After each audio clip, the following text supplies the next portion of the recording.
ये four skin infection होता क्या है, इससे हम अपने बेबी को कैसे बचा सकते हैं, बेबी बॉय का प्राइवेट पार्ट ओपन कैसे कर सकते हैं, क्या ये खतरनाक है? चलिए जानते हैं इस टॉपिक पर कुछ बातें।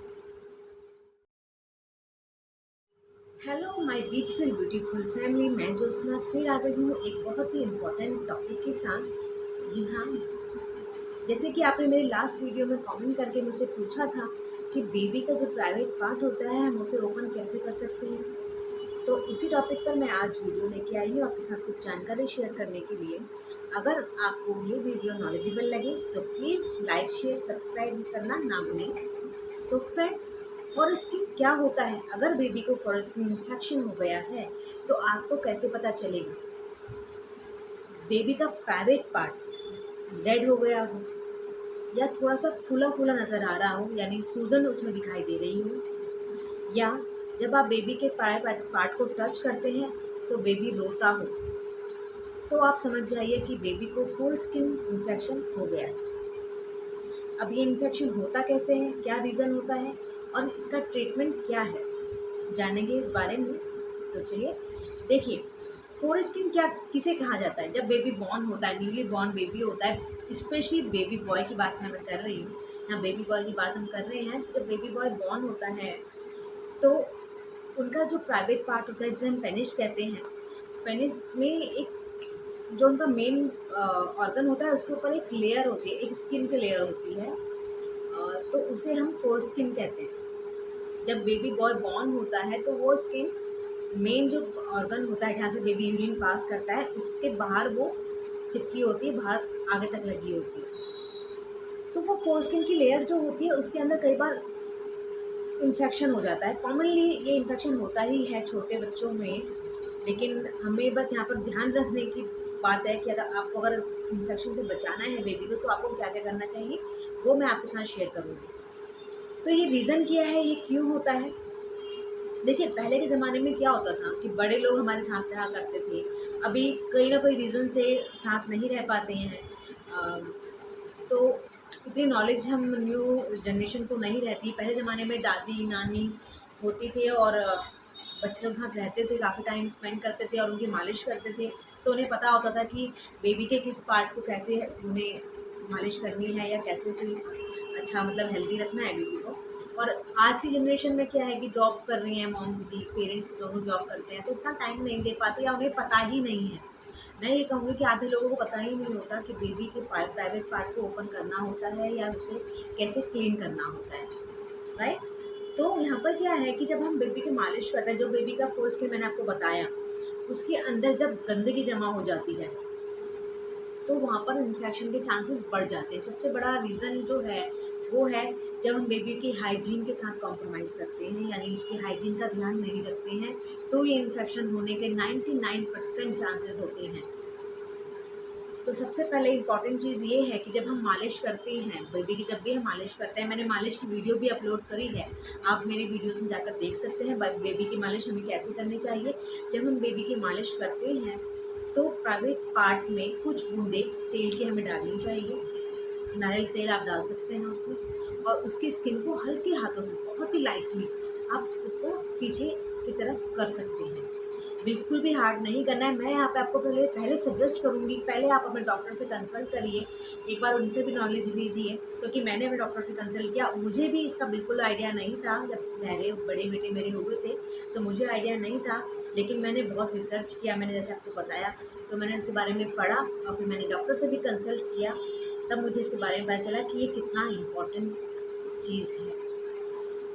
तो सबसे पहले आप अपने डॉक्टर से कंसल्ट करिए। कई डॉक्टर कहते हैं कि आप बिल्कुल भी बेबी का प्राइवेट पार्ट को ऐसे ना करिए, बिल्कुल भी ऐसे आपको नहीं टच करना अगर ऐसा कुछ है। और कई डॉक्टर ये कहते हैं कि आपको बहुत ध्यान रखना है, आपको उसकी क्लीनिंग करनी है, आपको उसको थोड़ा सा पीछे करना है स्किन को। तो ये जो दोनों थॉट के प्रोसेस हैं उसके बीच में कई बार बेबी को इन्फेक्शन हो जाता है क्योंकि हम उसमें रह जाते हैं। तो मेरा जो एक्सपीरियंस है, जो मैं आपको बताना चाह रही हूँ, जब आप मालिश करते हैं बेबी की तो आप 2-3 ड्रॉप बूंद उसमें आप प्राइवेट पार्ट में डालिए और हल्के बहुत ही लाइट हाथों से 2-3 बार उसको आगे पीछे करिए स्किन को।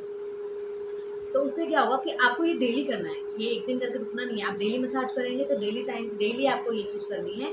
उससे बेबी की स्किन लचीली हो जाएगी और वो बिल्कुल ठीक रहेगी। इसके साथ जब आप बेबी को नहलाते हैं, बाथ टाइम उसका होता है, बेबी नहाता है, तो नहाते टाइम 2 मग्गे गुनगुना पानी आप लीजिए और उसके प्राइवेट पार्ट में पेनिस में आप धार के साथ पानी डालिए और आगे पीछे थोड़ा बहुत उसे करते रहिए। बेबी सोप आप यूज़ कर सकते हैं उस टाइम। कोई हार्श सोप आपको नहीं लेना, आपको बेबी सोप लेना है, बहुत जेंटल होता है क्योंकि, इसलिए आप उस सोप की हेल्प से आप स्किन को आगे पीछे कर सकते हैं। और वाटर की धार आपको लगातार डालनी है, क्योंकि जो भी वहाँ पर गंदगी जमा होगी वो निकल जाए, वॉश आउट हो जाए। उसको क्लीन करना बहुत ही इम्पॉर्टेंट है और डेली क्लीन करना है।